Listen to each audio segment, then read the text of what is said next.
let's just sew whatever. All right, so I'm going to show you guys really quickly how I go about making my own piping.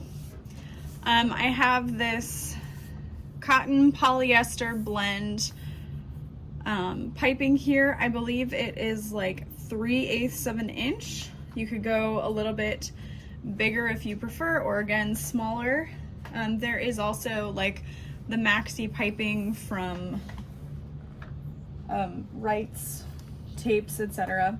So anyway, I have this piece pre-measured to the size that I need, and then I have a piece of vinyl that I cut just straight. I don't worry about sewing it on the grain, etc., because the vinyl itself doesn't have like a ton of stretch anyway. So I've cut it to 1.5 inches wide, so that way when I fold it over, I've got plenty of room to sew this in place. So what I like to do is start to where I can see my piping, and I will kind of start my stitching in place so it doesn't slip around.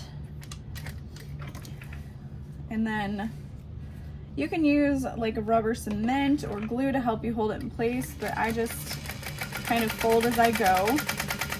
And you want to sew with your foot next to that piping, but not super close. Otherwise you could risk seeing those stitch lines when you add it to your bag, and that's not something you really want to see.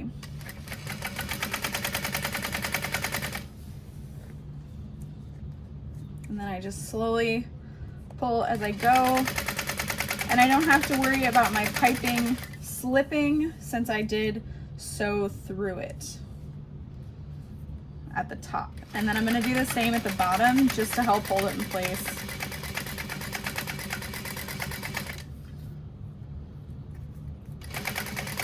So as I'm getting close to the bottom, I'm just going to sew through the piping.